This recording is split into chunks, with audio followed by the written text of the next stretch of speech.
मारो इसे और मारो इसे, ये इसी लायक है। अरे मारो यार। सरपंच जी, कालिया को चोरी करते हुए हम सब ने रंगे हाथ पकड़ा है। अब इसे गांव से बाहर निकाल देने में ही हम सबकी भलाई है। तो देर किस बात की है, अभी इसे धक्के मार के इस गांव के बाहर का रास्ता दिखा दो। अरे सरपंच ऐसा मत करिए, मुझे एक मौका और दीजिए, मैं दोबारा कभी चोरी नहीं करूंगा। लेकिन गांव वाले उसकी एक नहीं सुनते और उसे मार मार के गांव की सीमा के बाहर निकाल देते हैं। मेरी कमर दर्द के मारे मेरी जान निकली जा रही है। कम वक्तों ने जम के धुलाई की है मेरी।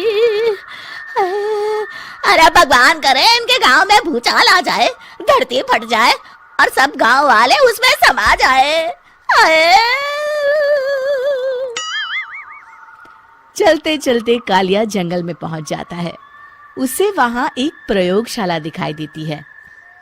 अरे इस जंगल में ये अजीब सा दिखने वाला घर किसने बनाया है, चल कर देखना पड़ेगा। कालिया प्रयोगशाला के पास चला जाता है। दो वैज्ञानिक प्रयोगशाला में बातें कर रहे होते हैं। बधाई हो डॉक्टर चमन, आखिरकार हम दोनों ने मिलकर एक ऐसी घड़ी का आविष्कार कर लिया है जिसे पहनकर कोई भी इंसान गायब हो सकता है। हाँ हाँ, तुमने बिल्कुल सही कहा डॉक्टर जर्माटो। अब कल सुबह ही हम इस जंगल से निकल जाएंगे, लेकिन उससे पहले आज रात के खाने का बंदोबस्त करते हैं। हाँ हाँ, मुझे तो बड़ी जोरों से भूख लगी है, चलो चलते हैं। दोनों वैज्ञानिक वहां से चले जाते हैं। उनके जाते ही कालिया प्रयोगशाला में दाखिल होता है। अच्छा तो ये बात है। कालिया बड़े से कांच के अंदर रखी घड़ी को बाहर निकाल लेता है और अपनी कलाई पर बांध लेता है। फिर घड़ी में लगा बटन दबा देता है। कालिया को एक जोरदार झटका लगता है। कालिया अपने आप को आईने में देखता है तो उसका पूरा शरीर पूरी तरह से गायब हो चुका होता है। अब तो जो चाहे वो कर सकता हूँ। सबसे पहले मैं उन सभी को सबक सिखाऊंगा। गांव वालों, मैं आ रहा हूँ। कालिया गांव की ओर चल पड़ता है। थोड़ी देर के बाद दोनों वैज्ञानिक वहां आते हैं। अरे ये क्या, लगता है कोई हमारी घड़ी चुरा कर ले गया है। ये देखो पैरों के निशान। अब क्या होगा, अगर वो घड़ी किसी गलत हाथों में पड़ गई तो अनर्थ हो जाएगा। तुम चिंता मत करो, हमारी घड़ी में जो बैटरी लगी है ना, वो सिर्फ 24 घंटे चलेगी। उसके बाद वो घड़ी काम करना बंद कर देगी।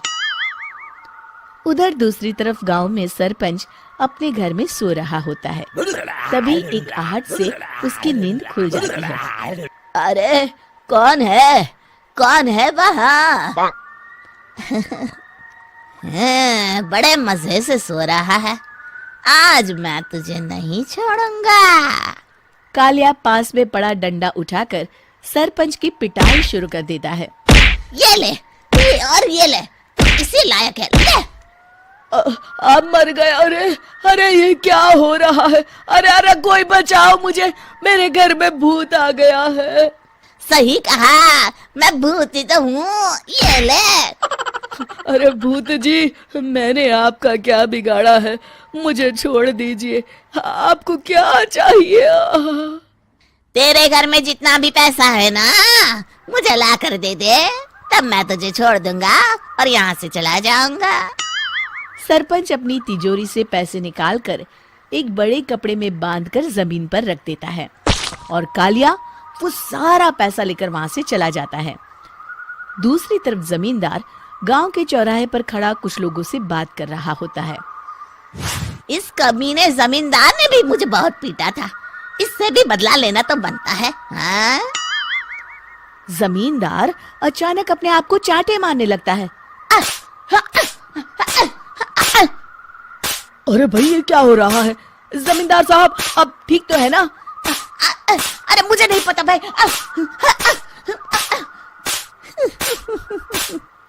अरे मर गए रे, ये तो पक्का किसी भूत प्रेत का काम है। जमींदार के अंदर कोई भूत आ गया है। इससे पहले कि ये हमारे अंदर आ जाए, मनोहर भाई अपनी जान बचानी है तो भागो यहाँ से। ये क्या? अरे बाप रे बाप, मुझे तो भूतों से बड़ा डर लगता है। मैं तो चला यहाँ से।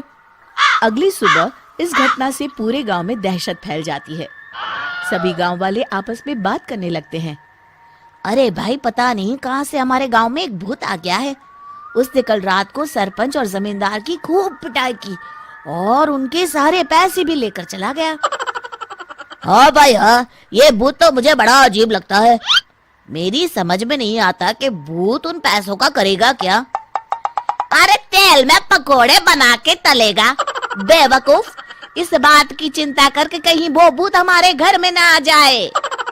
तुम बिल्कुल सही कह रहे हो आर्या, मैं भी इसी बात से घबरा रहा हूँ। अच्छा, अब मैं अपने घर जा रहा हूँ। तुम सब भी अपने अपने घर चले जाओ, उस भूत का कोई भरोसा नहीं है। हाँ। तीनों वहां से चले जाते हैं। दूसरी तरफ कालिया सारे पैसों को एक खंडर में छुपा देता है। इतने सारे रुपए तो मैंने अपनी पूरी जिंदगी में एक साथ कभी नहीं देखे। इस तरह कुछ दिनों में मैं अमीर बन जाऊंगा। आज मैं उस मोटे बब्बन को अपना शिकार बनाऊंगा। सुना है दहेज में बहुत सारे पैसे और गहने मिले हैं उसे। रात होते ही कालिया बब्बन के घर में घुस जाता है। हाँ, मिल गई तिजोरी। अब जल्दी से इसे खोलकर सारे पैसे निकाल लेता हूँ। अरे खुल जा, खुल जा। खुल गई। कालिया पैसे थैले में भर ही रहा था कि तभी बब्बन उसके बगल में आकर खड़ा हो जाता है। भाई क्या कर रहा है? हाँ? अरे हट। अरे तेरी इतनी हिम्मत, मैं तेरे सामने खड़ा हूँ और तू फिर भी मेरी तिजोरी से पैसे चुरा रहा है। अरे मैं तो गायब हूँ, तू मुझे कैसे देख रहा है? कालिया अपनी घड़ी को देखता है। अरे इसे क्या हो गया है? हाय, लगता है बैटरी खत्म हो गई। अच्छा, तो आज मैं तेरी बैटरी अच्छे से चार्ज कर देता हूँ। अरे भाग्यवान, जरा मेरा डंडा तो लाना। ये मोटा मुझे नहीं छोड़ेगा। अरे भागो। कालिया भागकर घर के बाहर जाता है। बाहर सभी गांव वाले हाथ में डंडा लिए खड़े होते हैं। अच्छा, तो तू वो भूत है? मुझे माफ कर दीजिए सरपंच जी, मैं आपके और जमींदार जी के सारे पैसे लौटा दूंगा और आज ही हमेशा के लिए ये गांव छोड़कर चला जाऊंगा। शिक्षा, बुराई ज्यादा दिन की मेहमान नहीं होती, एक दिन उसका अंत हो ही जाता है।